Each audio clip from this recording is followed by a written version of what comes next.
Good morning. We are extremely pleased that you are here. It is good to come together for the purpose of co-creating. Do you agree? Yes. Co-creating at its best, really. You are knowing what you are wanting. Are you enjoying the expansion of that desire? All day, every day? New ideas of what would be a bit better? Yes? Are you appreciating yet? It's all right if you're not. Are you appreciating yet the contrast that produces the new desire? That's the place that you really want to get to. Because when you are no longer tensing against what is not wanted, what is wanted can come to you more rapidly. There is an assumption that our physical friends make that is utterly defiant of the laws of the universe. It doesn't work for you at all. And yet you continue it, most of you, to quite an extent. And that is looking right at something not wanted and thinking that you can push it away. Go away from me, this thing I do not want. And you cannot push anything away because there is no exclusion in an attraction-based universe. Your attention to it is an asking. It is a calling of it. Yes means come to me. No means come to me. I love you calls what you want closer. I hate you calls what you hate closer. In other words, you just can't give your attention to anything without eventually, and much sooner than you would really like to know, eventually activated it in your vibration. And when it's active in your vibration, it's a player in your point of attraction. But you know, it isn't so much that we want to call your attention to the unwanted things in a warning that if you keep looking at unwanted things, you'll call them to you. That isn't the point of this part of our conversation. We don't think that it is the looking at unwanted things and calling the unwanted things to you that should be the basis of our subject of conversation. We want you to know that by looking at what you don't want, you are precluding what you do want, because you can't offer two vibrations at the same time. In other words, if you could see the things, the experiences, the life, the unfolding of your life moving toward you in the way that we see it, you would discontinue doing that thing you continue to do that just slows down the stream of the well-being. In other words, there's not a dark switch that you look for in a room like this that causes darkness to cover up the light. There's a switch that resists or diminishes the light. There's not a source of darkness, nor a source of evil, nor a source of badness, nor a source of unwanted. What there is a disallowance of the wanted, a disallowance of the light, the disallowance of what is wanted. And it takes a while to orient you to that understanding, but in order to do it, we have to remind you that you were source energy before you came into this body, and even while you're in this body, you still are mostly source energy. So a part of you came forth into this physical experience, and all day, every day, as life causes you to ask for more things, because whenever you know what you don't want, you know more clearly what you do want. Every time you ask, which is all day, every day, the larger part of you becomes the vibrational equivalent of what you are asking for. Our book from a while back says, ask and it is given, but that title is not even expansive enough, because it's not just that when you ask, it is given. It is that when you ask, the larger part of you immediately becomes that which you've asked for. When you're sick, vibrationally, you become weller. Because you can't be sick without asking for wellness, even if you don't use words.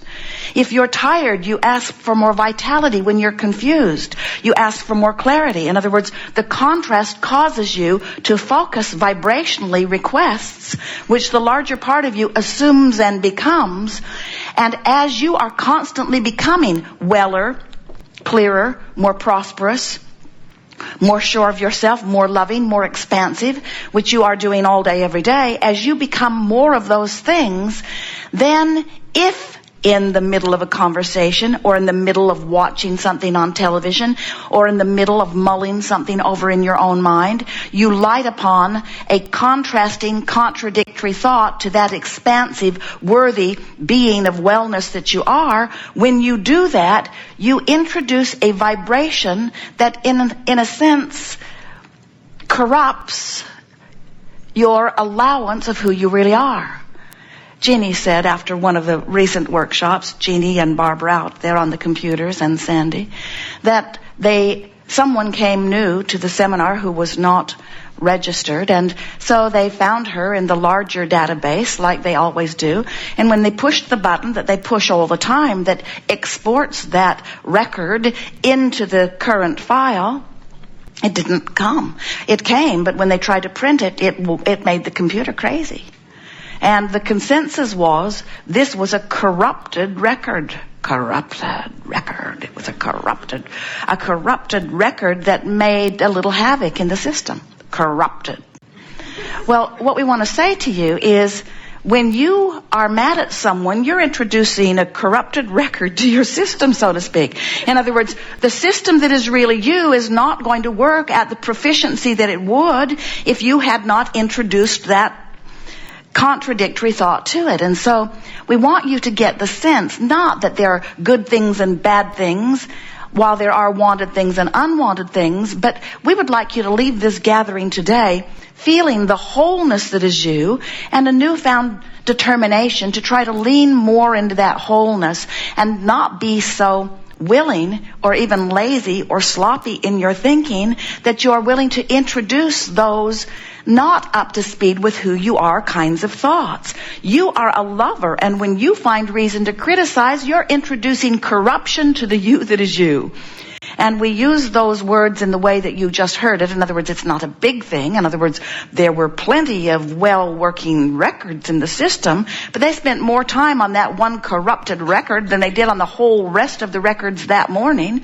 In other words, a lot of attention spent on something unnecessarily, because when you focus upon what is working instead of upon what is not working, then your life works better and better and better and better and better. All it takes is a little attention to something not wanted and a holding of it in your attention until it becomes a more chronic vibrational offering, and you can prohibit the well-being that would be there if you weren't doing that thing you're doing. And that's the point that we want to make. You got to stop doing that thing you do that doesn't let you be who you are. Well, what is that thing I do that doesn't let me be who I am? Well, it's a lot of different things on a lot of different topics and a lot of different conversations, but one thing is always occurring when you're doing that thing that you do that doesn't let you be who you really are, and that is you don't feel so good. Now, some say, well, what else is new? Because I don't feel so good a lot of the time. And we say, you really don't want to get used to that feeling. You don't want to lull yourself into an attitude of being willing to endure negative emotion. Negative emotion is your indicator that you've got some contradiction going on in your system. So here's the way it works. We'll give this to you briefly, and then we'll open to anything that you want to talk about. You are source energy, even though you are also focused in this physical body. Because from this non-physical point of view, a part of you, only a rather small part of you, came focused into this body.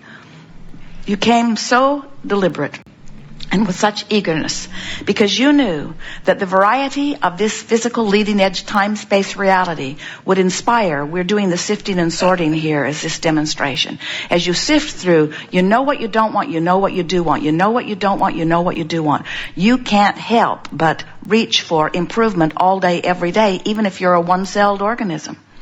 All species, and certainly genius human, you know what you don't want, you know what you do want. And when vibrationally you send off that rocket of preference or desire, the non-physical part of you doesn't just acknowledge it, doesn't only embrace it, but literally becomes it. That vibrational addition or amendment to the expansion of you, the larger part of you, becomes it in that moment. So another way of saying that is, your contrast just caused you to expand, and the larger part of you took the expansion instantly. The question that this gathering wants to ask and answer is, life caused you to expand, and you did vibrationally do expand. You did it. The question is, how are you doing in your physical human form? Are you keeping up with your expansion? And the answer is, if you're feeling joy, you're right up to speed. If you're feeling love and appreciation, you're right on top of it. But if you're angry or frustrated, if you are feeling fear, if you're worried or disappointed, if you're guilty or blaming, you are in the moments of those emotions a far cry vibrationally from what you have become, from who you really are.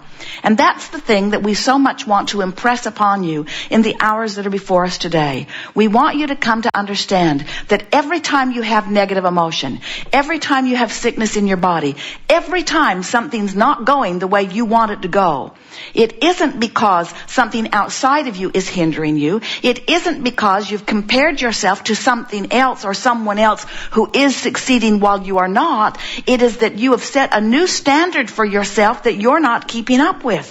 When life causes you to expand and you don't go in the direction of the expansion, you feel terrible. It's like life caused you to chart a new path and you said, later, I'll go later.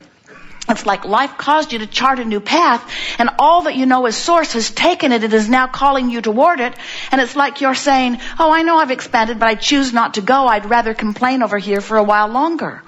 I know I have become more than I was just a little bit ago, and instead of appreciating the experience that caused the expansion, most of you are, after the expansion, you're standing there justifying why you should be able to expand by pointing out all of the negative aspects of what caused you to expand.